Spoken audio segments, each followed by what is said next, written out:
Now we get to hear from an amazing set of folks who have a lot of content. So buckle up. Each of the speakers, if you can kind of prepare to be ready, because we're going to go real fast. I'll introduce you all very quickly. Gerard's got your slides. Gerard, you can go ahead and pull that deck up so we're ready to rock and roll. Carly Burke, External Affairs Advisor we're going to start with GDO, so Grid Deployment Office. Carly's going to share what they've got in motion there. We'll go through everybody's updates, and then we'll have some discussion here at the tail end. So over to you, Carly. Thank you so much, Bryce, and thank you for having me today. My name is Carly Burke. I am an External Affairs Advisor with the Grid Deployment Office at the Department of Energy. If you go to the next slide, I can give some updates on what GDO is up to and what we've accomplished thus far. So just wanted to give a quick snapshot at what GDO has accomplished in the past 2 years after we were established. So we've committed nearly $7 billion in funding thus far for states, tribes, local governments, and private industry to advance a more affordable, reliable, and resilient grid. And that includes $3.5 billion for our Grid Resilience and Innovation Partnerships Program, or GRIP, which I'm sure most of you, if not all of you, are familiar with. $1.03 billion for our Transmission Facilitation Program, or TFP. $1.1 billion through the Civil Nuclear Credits Program, which went to the Diablo Canyon Power Plant in California. $800 million for our Grid Resilience State and Tribal Formula Grant Program, and $108 million for our Hydroelectric Incentives Program. So GDO is working incredibly hard to improve grid resilience and reliability around the country, and we're really proud of the funding we've committed thus far, but know that there is a lot more work to do to ensure we have a reliable, affordable, and resilient grid to sustain our energy needs in the 21st century. Next slide, please. Wanted to just talk for a minute at a high level about what GDO's goals and priorities are, and then I'll give an update on some of our specific programs and upcoming milestones and announcements. Our goal overall is to advance funding and permitting activities to enable reliable and affordable energy, especially to ensure grid resilience. This means maximizing federal funding for grid modernization from the Bipartisan Infrastructure Law and the Inflation Reduction Act, which we help do by partnering with the private sector, providing technical assistance and education to stakeholders and our funding recipients, and catalyzing long-term investments in grid modernization and advanced grid technologies, including grid-enhancing technologies and advanced conductors. So taking a moment to talk about that as a high level, if you go to the next slide, I will give some updates on our specific programs. A couple things that are going to be coming out from us over the next several months. So our Grid Resilience Formula Grant Program, these are non-competitive formula grants for states, tribes, and territories to enhance grid resilience. We've awarded $800 million thus far, which I mentioned in my previous slide, for the first 2 years of the program. And we are about to make awards for the third year of the program. So applications for the third year for fiscal year 2024 were due June 17th, and we will start making those awards shortly. I also wanted to flag that we are going to be making selections for our Transmission, Siting, and Economic Development Grants, or TSED. The first round of selections will be announced later this year, and we do anticipate opening another round of funding. This is a 2-part grant program. The first part of this program is grants to support state and local siting authorities, and then the second part of the grant is to support communities with economic development initiatives, to support communities that are impacted by transmission development. Next is an update on our GRIP program. So we have 3 distinct grant programs under GRIP: our Utility and Industry Resilience Grants, our Smart Grid Grants, and our Grid Innovation Program. As I'm sure all of you are aware, we announced the first round of GRIP selections last October. We anticipate announcing another round of selections later this year in the fall, and then we are tentatively opening a third round of funding later this year. I just want to flag for some of these programs what our priority areas of investment were for the second round of funding. So for those utility and industry grants, we were really looking for projects that bring together partners that represent multiple service territories. We were also looking at projects that deploy transmission solutions to address specific resilience needs. And then we were also looking at projects that address substation hardening with digitization and automation. Under the Smart Grid Grant Program, we were looking to prioritize projects that deploy advanced technologies, including HVDC and grid enhancing technologies to increase transmission capacity on existing rights-of-way, which will help facilitate faster interconnection of renewable energy resources. And then we were also looking at projects that link system communications and operations. And then lastly, that Grid Innovation Program, we were looking to uplift projects that are focused on building out interregional transmission and projects that propose innovative solutions to resilience and renewable energy integration, as well as projects with replicable and innovative solutions to electrification and grid services from behind the meter. So like I said, we anticipate announcing those selections later this fall, and then later in the year, we are tentatively opening a third round of funding. And then the last program I'll give an update on is our transmission facilitation program. We currently have 2 open funding opportunities under this program. One is our capacity contracts opportunity. This is for capacity contracts to support the construction of large-scale interstate transmission projects that otherwise wouldn't get built without federal support. We announced 3 projects that were supported through this program earlier this year. We announced 2 projects last fall, and we announced a 3rd project earlier this year, and we anticipate announcing another round of selections later this fall. And then the second is an opportunity for public-private partnerships to connect isolated microgrids to the bulk power system or to each other. And that eligibility was limited to Alaska, Hawaii, and U.S. territories, but we anticipate announcing those selections later this fall as well. So a lot of different programs we're running at GDO and doing the best we can to get this funding out as quickly, efficiently, and effectively as we can. And you can anticipate several announcements from us later this year with selections through these programs. Next slide, please. The last thing I just want to highlight is an update on our Grid Resilient State and Tribal Formula Grants, which I spoke about in my previous slide. So like I mentioned, this is non-competitive formula grant funding to states, tribes, and territories to enhance grid resilience. As I mentioned, we've awarded $800 million thus far for the first 2 years of the program. And I wanted to provide a snapshot at where specific states are at in their competitive solicitation process to subgrant that funding. So as you can see, several states have already completed their solicitation, but we have a couple states where there is still an open solicitation or the solicitation is under development. And again, like I said, we anticipate making these awards over the next 3 years. So we anticipate states will open iterative competitive solicitations to subgrant this funding to eligible entities that will use the grid resilience funding to enhance grid resilience across the state. I hope that was fast enough, Bryce. I know there's a lot of other folks from DOE, but included my email. Please feel free to reach out to me and the Grid Deployment Office at any time. We're always happy to chat and appreciate the opportunity to present a few updates today. Great. We'll take questions at the end, but yes, we have a lot of updates, so we'll keep tracking along. Next up is Ben Carlson. He's a program manager at the Office of Manufacturing and Energy Supply Chains. Over to you, Ben. Everybody, my name's Ben. Here from MESC, the Office of Manufacturing and Energy Supply Chains. Just big picture, our office is, trying to ensure that we have the stuff needed to meet some of the administration's really ambitious net zero goals. And with work and stuff, I don't know when I'm ever gonna have that. Yeah, no worries. Yeah, sorry about that.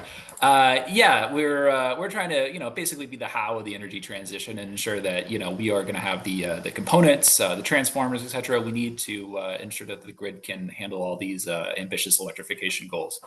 So we're basically split into briefly, 3 parts. Maybe I will take a trip with them, but I can't base it on their so. Oops. We're looking at trying to make investments in the workforce, the manufacturing supply chain, as well as doing some analytics to ensure that we're spending our money wisely. At the top, I'm going to say that MESC does not have any active funding opportunity announcements, unlike my peers here at DOE. So unfortunately, if you are in industry, we do not have any money for you right now. We just wrapped up our application folder for 48C, which is an investment tax credit. That is one of the few avenues the Department of Energy has to give dollars to grid manufacturers. So MESC and a lot of our DOE peers right now are in the process of evaluating those applications, in total about $6 billion spread around all sorts of clean energy related supply chains, but grid is definitely a focus for us. So that's kind of where we're at with the funding. And I'm going to spend the rest of my slides talking about some of the analysis that we're doing that may also be useful for you guys. So next slide, please. So we are working with our peers in the national lab ecosystem, some of the greatest scientists on the planet, to try and understand, and help industry understand what's going on in the supply chain, where the pain points are, through a modeling, mapping, and analysis consortium we are trying to create a new tool, which is called the supply chain readiness level. So if you're familiar with the technology readiness level, it is the supply chain version of that. We're basically you can see in the PowerPoint here, taking raw materials, looking at risk factors, trying to create a score from 1 to 10 that diagnoses the health of that supply chain. If you can move to the next slide, I can give you a little bit of a preview of what one of those looks like for distribution transformers. There is a federal government version of this, which is a lot prettier, but I can't share in this format. But we are basically trying to score from green to red being severe issues, and the lower the readiness level, the less healthy the supply chain. So this is an example of distribution transformers, some of the analysis that we're trying to do. Probably not a surprise to many on this call that we're having some issues there in distribution transformers. We've had this used refrigerator. We haven't looked at refrigerators yet, but we'll add that to the list. But yeah, this is trying to inform some of the investment policies that DOE's making here. Next slide. And yeah, finally, I think, you see the SCRL, you see that sunburst chart, like what does it mean? What's sort of the underlying economic analysis? I think this is kind of, an example of some of the analysis that's feeding into that. So DOE is MESC and my team are trying to understand sort of what are the market dynamics at play that maybe make areas of the supply chain weaker, less investable, less healthy in the long term, and sort of what are those underlying market dynamics so that we can better make investments, but also inform the private sector. And so lots of issues with transformers, lots of issues with electrical steel, obviously grain-oriented electrical steel. Hopefully some of you know what's going on in there, but it's one of the components for transformers when we have a single domestic producer. And we're trying to do some underlying analysis to understand, what share of the market is being serviced by domestically made products, what share is being taken by imports.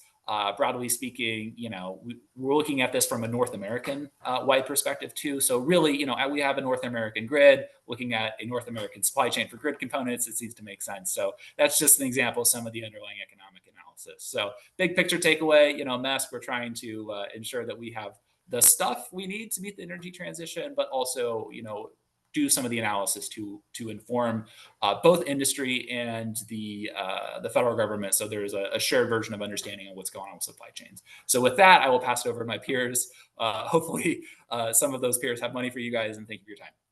Thanks, Ben. Next up, Jen Downing, Senior Advisor at Loan Program Office. Over to you, Jen. Thank you. Hi, everyone. I do have money for you, or more specifically, the Loan Programs Office does. But the caveat is that you have to pay it back because we provide loans, whereas a lot of other offices across DOE provide grant funding. But we provide these loans across 4 main programs. If you click over to the next slide, there's a very high level overview. So the largest is the Title 17 Clean Energy Program, and there are a couple arms to this. There's the Energy Infrastructure Reinvestment Program, which is for existing operating energy infrastructure, so generation or transmission, or infrastructure that has ceased operations. And in either case, it could be replaced, retooled, refurbished to boost the capacity of our bulk power system. We also have our Innovative Energy and Supply Chain Program under that. That's 1703. And that is for, as it sounds, innovative energy technologies. So that's where you might see not necessarily investments in existing infrastructure, but newer technologies like advanced geothermal or hydrogen, or, we recently announced a project for chemicals refining, actually. And so that is our Title 17 program. At the bottom left-hand side of the page, you have our Advanced Transportation Vehicle Manufacturing Program. Historically, a lot of these investments have been in the EV supply chain, both EV components and charging infrastructure supply chains. In the top right, you have our tribal energy program. So that is for any energy project on tribal lands with tribal ownership. And then finally, what we refer to as our CIFIA program, which is for carbon dioxide transportation infrastructure. On the next page, you can see how our pipeline is shaping up. It's slightly outdated. This snapshot is from April of this year. But as you can see, we have about 200 active loan applications with our office, and that is, those collectively are requesting about $300 billion. I'm going to put in the chat a website where you can actually take a look at our portfolio of loans, either loans that have received a conditional commitment. So it's basically LPO saying you will receive this loan as long as you kind of check the box on the last final conditions of the lending, or loans that have already closed. And there you can see that a lot of the loans are in our Title 17 and our ATVM loan programs, but we do also have actually some recent tribal energy deals in there as well. Next slide, please. Last message is just if you have a project that you think is a good fit for any one of those 4 loan programs, there are many different ways to reach us. You can use the general LPO email address that's on this page, or reach out to me directly, or you can go to our website and request a free application consultation. We have a large team of outreach and business development specialists who talk to potential applicants every day about their projects. And we look forward to working with you. Thank you. Thanks, Jen. Next up, we have another Jen, but we're going north. So Jen Hiscock is Director of Electricity, Transportation, and Buildings Innovation with Natural Resources Canada. So, thanks, Bryce. Over to you. Yes, so I work with the Office of Energy R&D within Natural Resources Canada. So we just turned 50 as per my background, very exciting. We are, I think the equivalent in the US that's closest is ARPA-E, to try and wrap your head around that. But I'm going to speak a little bit more broadly to what else is going in Canada. So if we go to the next slide, you can see sort of a pyramid of activities that are happening for electricity, not all of them specifically grid modernization, but a number of them touching on them that we've pulled out with the links to the left that you'll receive later.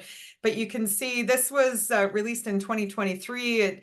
It's similar to what you see more of in the US. The government is trying to push much more pressure for grid modernization and electricity sector transformation and transition down into less administratively expensive mechanisms of incentivizing action. So you can see the regs and the investment tax credits are near the bottom. That's where they want to support the bulk of the rollout for this type of work that's coming from taxpayer dollars.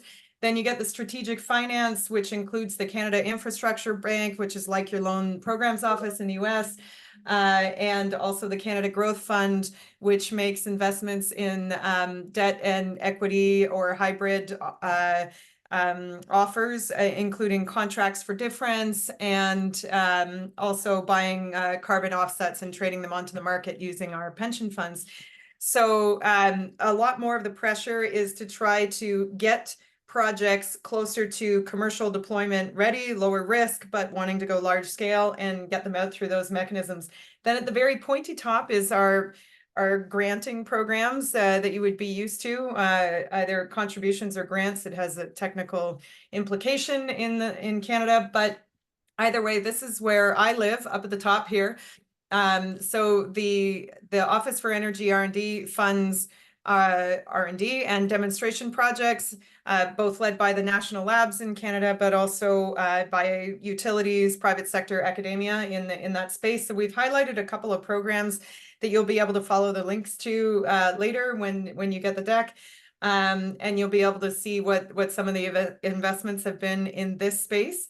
We've just closed our round of full project proposals for the second one there, the Smart Grids Demonstration and Regulatory Innovation Capacity Building. So we'll be notifying selected proponents by some point this summer, and then working with them to hopefully be able to sign agreements in the fall. So that will still probably be an ongoing conversation for the Grid Forward project time or conference timeframe, sadly. Announcements more likely to happen in early 2025 around that space.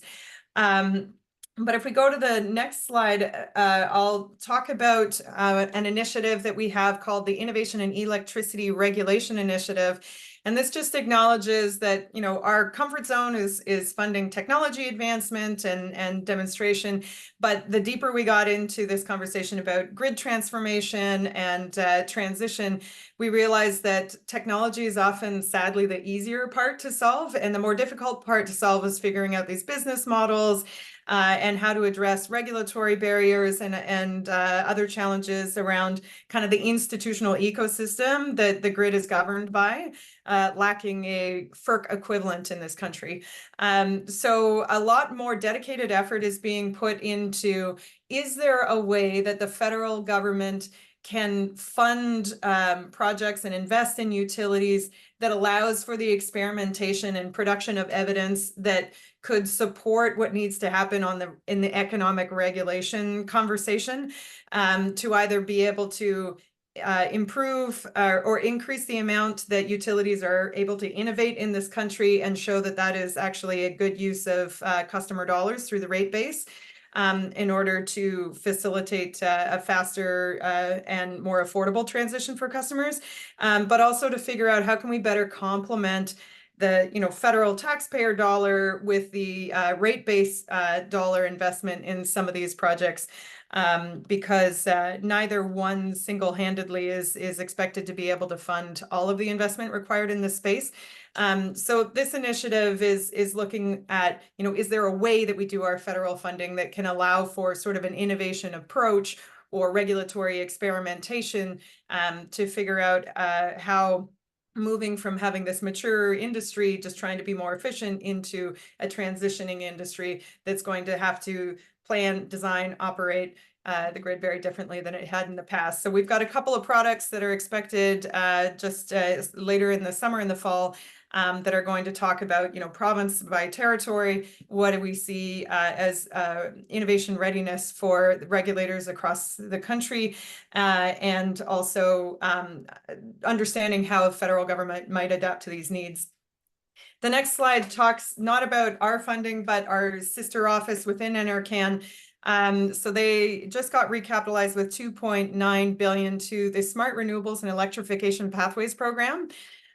So this funds commercial deployment projects, as opposed to the innovation projects that I was referring to before. So they were first launched in 2021, and they've approved funding for over 71 deployment projects so far. A number of them also with Indigenous ownership in this country, which is very exciting to see that investment and those steps towards reconciliation. They also invest in capacity building projects. So it's not all necessarily infrastructure, but trying to increase the capabilities of different actors to be able to participate in these conversations around grid modernization and the projects themselves. So they will be, over the course of this summer, engaging with stakeholders, and into the fall with funding opportunities available as soon as this fall. So definitely stay tuned for that. They're expecting to have these 3 streams that you see outlined above. So one stream that's going to be aligned with critical regional priorities, aka the provinces are trying to negotiate with the federal government right now around what their priority infrastructure projects are. So if your utility project you think should be a priority infrastructure project, make sure your province or territorial government knows about it. Then the modernizing electricity infrastructure is going to be a stream dedicated for utilities, which is very exciting for the grid mod conversation. And then there's an enabling Indigenous-led clean energy project stream. So exciting to see that one advance, and definitely the inbox is there if you want to reach out, but definitely expect to hear more about that later in the fall. And the last slide just quickly talks about one of the national labs that is very active in the space of grid modernization for us. It is the CanMet Energy in Varennes lab. So Varennes is a small town in Quebec. So they have the Renewable Energy Integration Program. So this lab does partner with utilities and works with them to support a number of grid modernization capabilities. You can see their inverted pyramid talks about the 4 different streams of work that they do, and one sort of feeds into the other above. You can see them moving from device level all the way up to regional and national grids and energy systems. So similarly, we have programs looking at supporting interprovincial transmission lines to support better flow of electricity across the grid. It's these folks who are working with that team to improve the modeling that goes into play when you're trying to evaluate cost benefit for different transmission options. So that's the span of work. We fund a lot of this work for the labs, and happy to connect with folks after if there's more questions. Thanks, Jen. So right in the middle, I warned everybody that there's a lot. We've got a couple more. Margaret Larson is Stakeholder Engagement Lead at the Office of Energy Demonstrations, OSED. Over to you, Margaret. Hi, can you hear me okay? Uh-huh. I'm in a public setting here. I mean, you can't tell because of my background. Hi, it's a pleasure to introduce myself and my role here at the Office of Clean Energy Demonstrations. I'm an engagement specialist, which means I help to lead external outreach, and I engage with government entities, industry, stakeholders like grid forward partners. The engagement office also includes community engagement specialists, and they provide outreach to local communities and community-based organizations, tribes, and so forth. I started new here in April with many years of experience in clean energy. I was at Duke Energy, ChargePoint, and foremost managing the EV program at the Hawaii State Energy Office, where I spent over a decade supporting the Hawaii Clean Energy Initiative. Just to provide some background about the office, I have a few slides that I'll run through quickly because I know I just have a few minutes. So next slide, please. The Office of Clean Energy Demonstration, oh, next one. That's just the disclaimer. You can read it later. Office of Clean Energy Demonstrations, or OSED, as we call it, was established in December 2021. OSED is managing more than $25 billion in funding to deliver clean energy demonstration projects at scale in partnership with the private sector to accelerate deployment, market adoption, and equitable transition to a decarbonized energy system. Next slide, please. Our mission, we serve as the primary DOE office to deliver full-scale clean energy demonstration projects. So essentially, we fill the gap between research, development, and early stage demonstration projects. Next slide, please. One more. I'm going to skip that one. You guys can read it later. Thank you. At OSED, we are a multi-technology office with demonstration projects that are first of its kind and can reduce risk to follow-on private sector investment. These technologies face significant barriers to scale, and OSED's role is to address the barriers and help de-risk them. As you can see on the slide, our projects include clean hydrogen, carbon management, advanced nuclear reactors, long-duration energy storage, and industrial decarbonization, as well as demonstration projects in rural or remote areas and on current and former mine land, and more. In alignment with my background, my focused areas are circled here, include distributed energy systems and long-duration energy storage demonstrations. For distributed energy systems, DES, we announced a $50 million funding announcement back in September 2023. Applications were due this year in April, and that will be out soon, and more funding is being discussed, and we'll be in touch with Bryce and the team when we're able to share more about that one.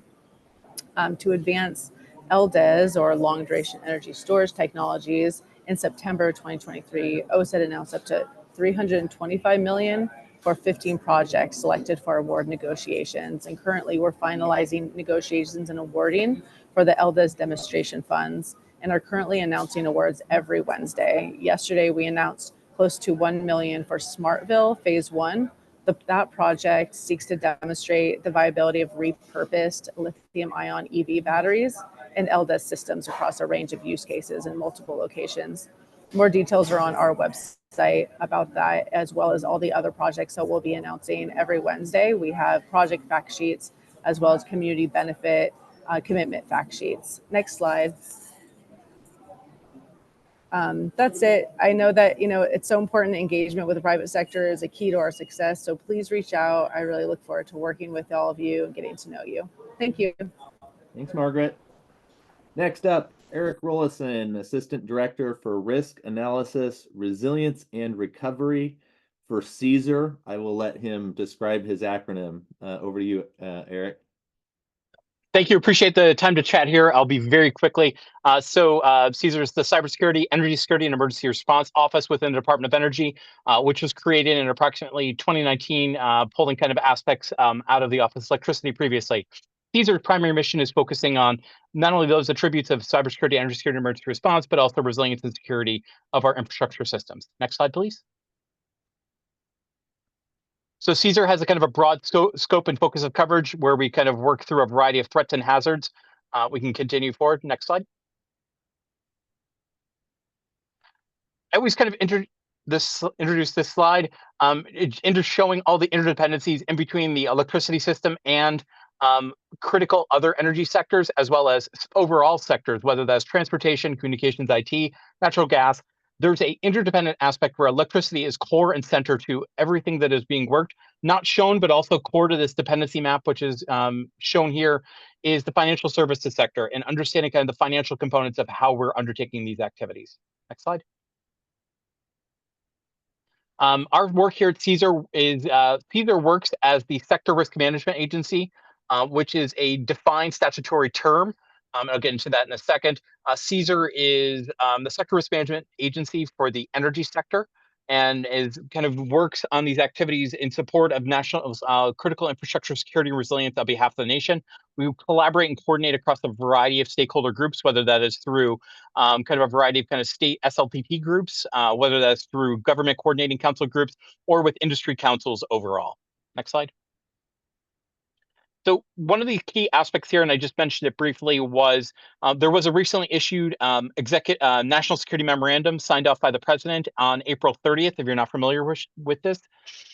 It really reinforces the partnership between the government and the private sector to ensuring critical infrastructure security results. I know this is a lot of policy stuff. You guys are like, where's the money? It's coming to that. We are kind of establishing kind of a new cycle for undertaking risk assessment and risk management across the federal government. We have a overall risk assessment is due for completion in the coming weeks and months that we are working kind of very actively right now and really encouraging kind of greater collaboration between ourselves and the intelligence community. One of the other attributes that we're also being requested to do is examining kind of the aspects of minimum security and resilience, which is a key kind of foundational activity that has been highlighted through the administration's aspects, not only in cyber, but also physical security as well. Next slide. Really right now, for those who may not be aware of kind of CESER's portfolio of work, we offer kind of a variety of aspects for tools and technology, but also capacity building, whether that is kind of our CRISP program, the Cyber Risk Information Sharing Program that we work jointly with the Electricity Information Sharing and Analysis Center, or Citrix, where we're doing kind of cyber testing of devices and equipment, but also a variety of capacity building resources that are available for a variety of partners and stakeholders overall that are available on the CESER website. Next slide. We recently did complete, in coordination with NARUC, kind of the cyber to create cyber baselines for the electricity sector, working in coordination with NARUC. This is meant to be to provide a baseline for states to identify and look at what potential baselines may be available or may be utilized by state regulators to have a common approach to cybersecurity regulation or cybersecurity guidance that may be put in place, recognizing that the Federal Power Act provides this separation of powers, deferring those authorities down to the states to kind of undertake and oversee this activity. But we worked in coordination with NARUC to put together a baseline so there's companion aspects to be equivalent activities between different states. So there's not a different baseline approach being utilized by each state, but there's a common baseline that can be approved by all states. And my final slide. This is where you kind of want the funds. CESER does oversee the Rural Municipal Utility Advanced Cybersecurity Grant Program, which we refer to informally as RMUC. We do have a funding opportunity announcement out for $7 million. And really, this is kind of meant to enhance the smaller municipal kind of activities across the United States to enhance the overall cybersecurity capability and the cyber workforce available. We've been working through this kind of very kind of diligently. CESER oversees this activity overall. And this is one of our foundational aspects to improve the cyber workforce available overall. If you need more information, please don't hesitate to reach out. That, I believe, concludes my slides in about 3 minutes. We had you on double speed. Well done. Yep. Thanks, Eric. Last and not least, we have Bob Coates. Bob is Chief Policy and Outreach Director at Rural Utility Service for USDA. So, Bob, you are last. Thanks for and least. Thanks, Bryce. Go ahead. Next slide, please. So we run the Rural Utility Service. Been around since 1935 or 36, depending upon what your whether it's the presidential proclamation or the act, one or the other. Next slide, please. We provide investments in primarily rural America, 50,000 or less, or 20,000 or less, depending upon the program. The elephant in the room for us currently is the Inflation Reduction Act of 2022. We have 2 programs, PACE, which is the property or powering affordable clean energy. I still believe in the other the clean energy as well. That one's a $1 billion program that equates to about $3.5 billion worth of loans for clean energy, and the larger one at $9.7 billion is New Era, which is empowering rural America. That one equates to about somewhere between $30 and $35 billion worth of funds to support clean energy in America for our electric co-ops. Next slide, please. So, in essence, what we do at RUS is provide leadership and capital to maintain, expand, upgrade, and modernize America's vast rural electric infrastructure. I mean, for all intents and purposes, this is the largest engine or the largest machine in the world. And we do our part to cover about 80% of the geography associated with it. Next slide, please. So this is what we do. We have rural utility system infrastructure loans, which are treasury rate up to about a 35-year term. It's for infrastructure in rural areas. We have about a $45 to $50 billion portfolio associated with this. Aligned with that is the rural energy project loans to developers for those that want to do clean energy projects that, in essence, they use PPAs to serve electric utilities, co-ops, et cetera. I run the Rural Energy Savings Program, which is a behind-the-meter relending program for energy efficiency measures. It's relending. We actually lend out at 0%. It's still a loan, as some have said. Not a grant. The borrower can then relend for up to 5%. We also have a very small grant program, energy cost grants, developed by Senator Stevens in Alaska for areas that have energy costs of any type that exceed 275% of the national average. It's only a $10 million program per year, but it's very, very critical to those, especially in Alaska and other remote areas. Next slide, please. So, Rural Energy Savings Program, this is more just to give you some idea of basically what it is. Essential elements are relending. It has to be an on-bill financing repayment from the consumer to the eligible utility, and it needs to be for energy efficiency investments. Next slide, please. So I also run the Grid Security Division, and Eric, you and I need to talk because we've just started this up. So for all intents and purposes for us, if it advances grid security, we'll consider it for financing and to include everything from emergency vehicles, cyber software, drones, vegetation management, other security systems, et cetera, et cetera. Next slide, please. So one of the other options that we do have available, and it's been around for a long time, but the IRA actually certainly helped it as well, and that's our Rural Energy for America program, which is run by our Rural Business and Community Services group.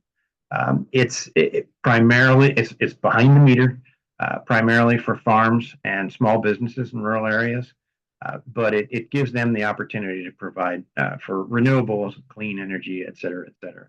We certainly have tribal programs as well, although they're eligible for our regular programs too. And obviously, EPA and DOE have programs as well. Next slide, please. That's it. I certainly appreciate it. Back to you, Bryce. Thanks, everybody. So if you have questions or thoughts, if you know how to use the Zoom thing, go ahead and put your hand up since there's a lot of us, or drop it into the chat. I know we had a lot of updates from several agencies here. I would just say this is the majority of the resources that are in motion across the federal agencies to support advancing the grid. It is not everything. I'll mention 4 more just briefly if people are maybe wanting to get the whole picture.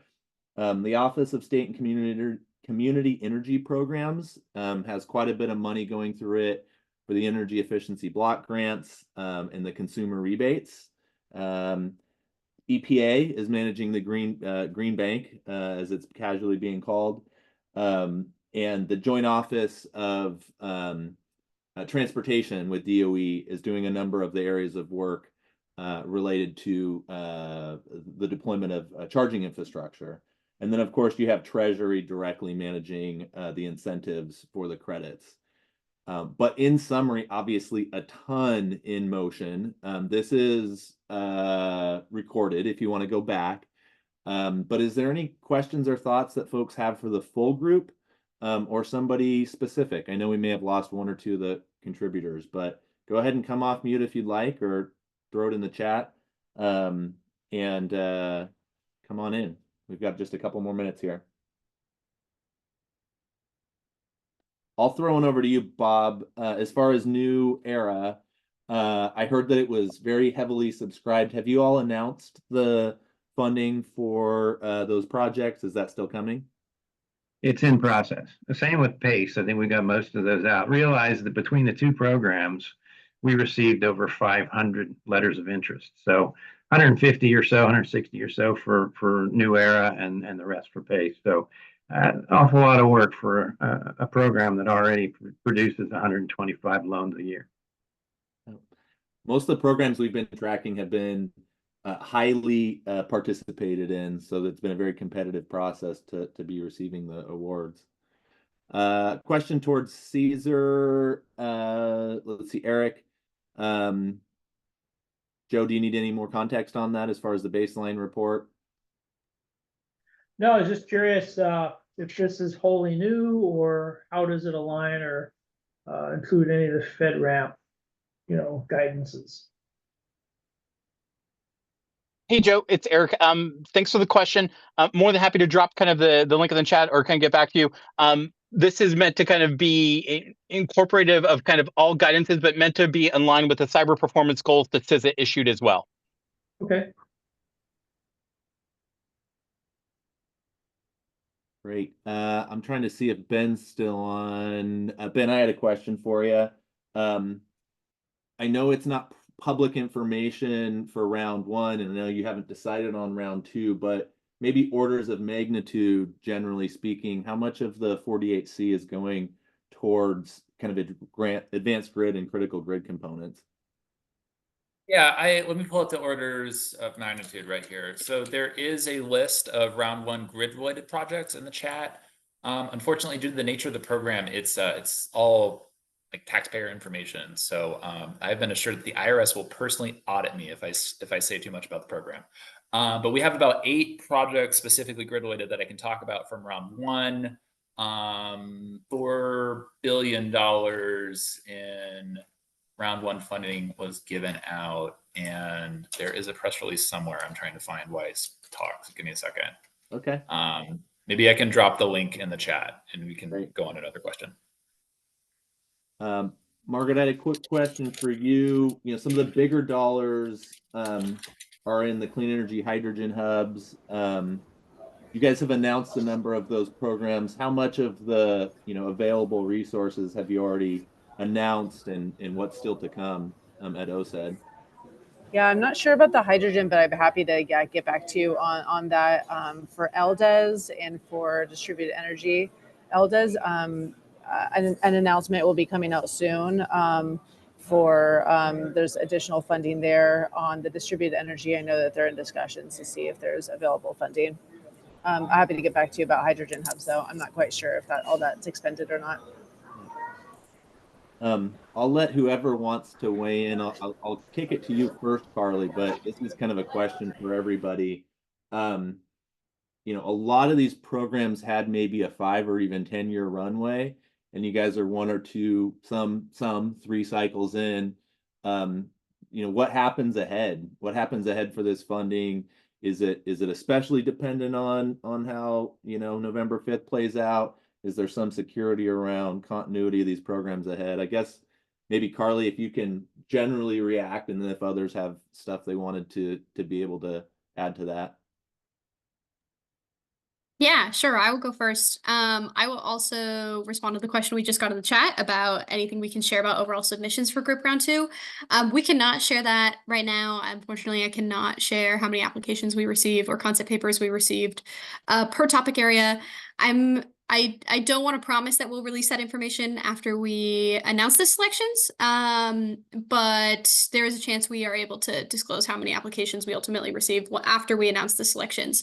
In terms of, you know, long-term security, I think, you know, we are laser focused on making sure the funding we do have gets out the door as quickly and efficiently as possible. You know, once we have committed funding and signed a contract, you know, that funding stays. That funding cannot obviously be recalled. You know, I'm not going to weigh in on the impact of the election in November or sort of how electoral prospects will weigh on our programs, but you know, we are committed to leveraging the funding we have available to try to, you know, catalyze similar commitments from the private sector and ensure that the private sector is making a year-over-year investment in grid modernization and in these grid technologies. And I would just say, you know, we are, you know, doing our best to make the case for why these programs and these investments are important, and any other sort of advocacy needs to be taken up with Congress. But we're doing the best we can to get this funding out as quickly and efficiently as we can. Any other group comments about where things head from here? I know obligating resources is a very active effort across so many agencies right now. Yeah, from a MESC perspective, I mean, the answer to your earlier question is we've obligated $2.7 billion for clean energy manufacturing. That includes grid. We hope to obligate the remaining $6 billion of $10 billion of the 48C Round 2 investment tax credit prior to January 2025 is what the Treasury is currently aiming for. So we are right now in the process of evaluating concept papers and going through the review stage. Yeah, to sum up what Carly said, you know, future funding will be dependent on congressional action. MESC has authority under the Defense Production Act to make Title III investments directly in the supply chain, but that is something that Congress has not decided to appropriate funds for. So, you know, future funding decisions are going to be dependent on what, you know, this current Congress or a future Congress appropriates. Great. Maybe just a couple more quick questions. Jen, there was some great pathways to commercialization reports on virtual power, on geothermal, we took, you know, significant note to the grid innovations one. Is that series completed, or are there more coming from the agency? Oh, I think she left. So yes, she gave us her information. And then Jen, I know there was a recent plan that came out related to kind of the energy strategy in Canada. Is there anything in particular grid modernization related you'd want to highlight out of that one? Yeah, we're definitely expecting that. So the link I put into the chat about that went to the council's recommendations, of which there are 28. And there are a number which tell the government, you know, if I can paraphrase, stop focusing so much just on the supply side and transmission, focus more on the demand side. So that kind of DER integration necessitates a certain amount of grid modernization. So the electricity strategy that we are now asked by our ministers to write is expected to be out later this year, ahead of our election, which comes in 2025. So we are reacting to a number of the recommendations, but a fulsome response to each recommendation won't necessarily be the strategy. That'll come in a different direction. But yes, grid modernization, it was bolstered in its profile in part from the council's recommendations. Great. Well, thank you all for your tireless work and busy efforts and initiatives and activities. And thank you for the updates. So we'll be in touch respectively with your agencies and appreciate all the good work you're doing.